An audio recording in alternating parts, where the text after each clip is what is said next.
watch CNN, I watch Fox, I watch CBS, and in this case, there's a lot of things not being said.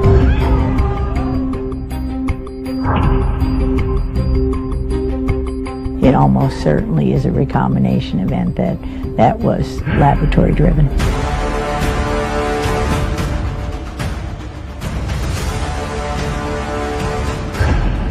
This is just the essential nature of Chinese communism. Chinese communism is evil. Every person it harms is directly attributable to the Chinese Communist Party.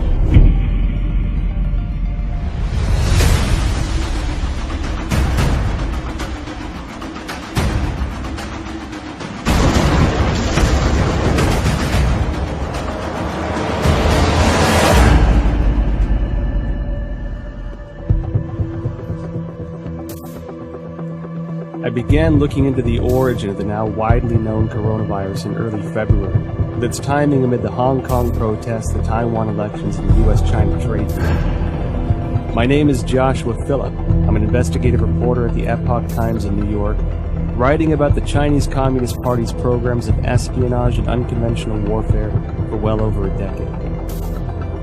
Videos and messages from Chinese citizens leaking through the censorship suggested the situation was much worse than what the regime was reporting. As my research progressed, initial answers turned into more questions. I soon realized there was much more to the story than we were being told. Today, the coronavirus is impacting over 100 countries around the world.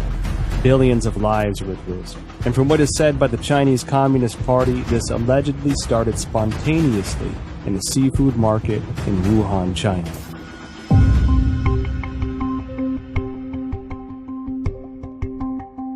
Wuhan is the capital of Hubei province, the largest city in central China. Huanan Seafood Market is located in Jianghan district of Wuhan City and is a large, comprehensive market that includes pork and a variety of frozen seafood, flavored spices, as well as some game meats. The first thing that received public attention about the epidemic was an internal notice from the Wuhan Health Commission.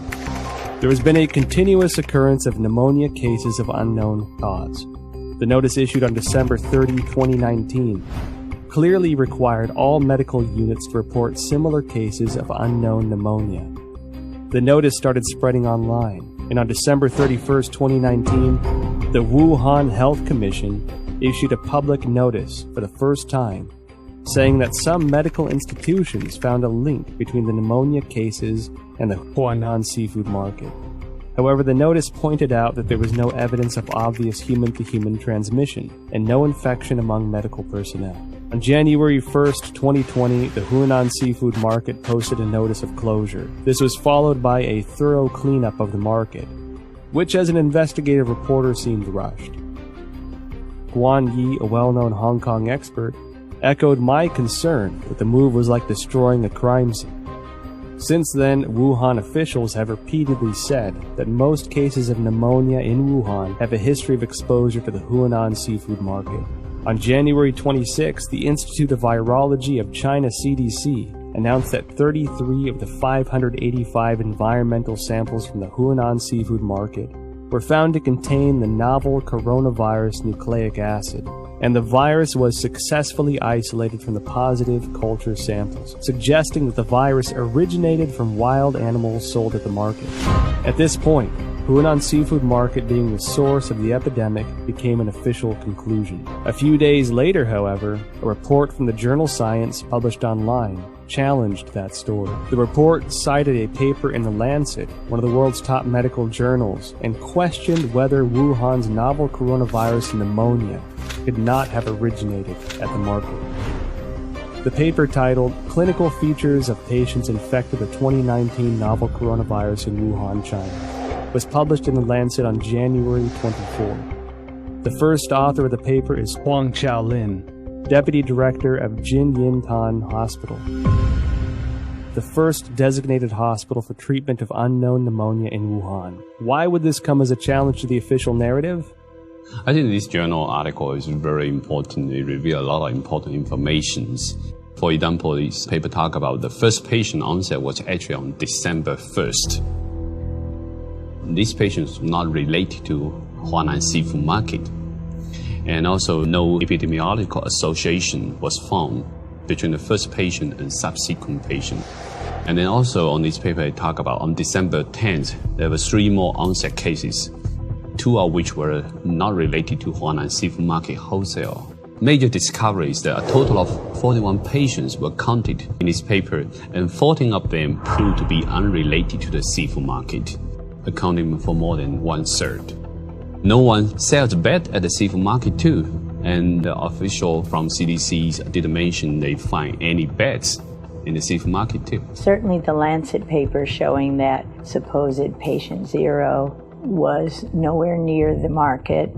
Secondly, that there are no bats in the seafood market or anywhere close. The idea of the spread so fast through a population, just the way it was said through the seafood market, is highly unlikely and improbable. On January 29th, the Lancet republished an analysis of 99 confirmed cases at Jinyintan Hospital, of which 50 had no history of exposure to the seafood market. According to the New England Journal, of the 425 cases confirmed, 45 cases onset before January 1st had no history of exposure to the seafood market. Notably, the authors of the 2 Lancet papers in the New England Journal of Medicine are doctors and medical experts in mainland China. Daniel Lucy, an epidemiologist at the University of Georgetown, said in response to the Lancet paper that if the data were accurate, the first case would have been infected by the virus already in November 2019, because of the incubation period between infection and symptoms. This would mean that the virus was quietly spreading between people in some parts of Wuhan before the cluster of cases with a history of exposure to Huanan Seafood Market began on December 15. The first expert group from the National Health Commission arrived in Wuhan as early as December 31st, 2019. The expert panel established a set of diagnostic criteria after investigating Jinyintan Hospital of Wuhan that stipulated a history of contact with Huanan Seafood Market, the person having a fever, and displaying the whole genome sequence. All 3 standards have to be met to confirm a case. This standard was used until a second group of experts, including Zhang Nanshan, arrived in Wuhan on January 18th and made a revision. Why did the panel impose a history of seafood market exposure as a criteria of diagnosis, knowing that at least 1/3 of the cases were unrelated to the seafood market? They clearly know about 14 patients not related to Huanan Seafood Market at all. That clearly means another source of outbreak. I think somehow this could be a malfeasance or somewhat intentionally cover up some important source of infection. It can go a long way to covering up the actual source by imposing a false place, and you're not looking at the actual victims. Then you're only allowed to find your keys under the light post. The numbers that we're getting from China about new infections and deaths are highly suspicious. We know that Beijing, for 6 weeks in December and January, suppressed information of the epidemic.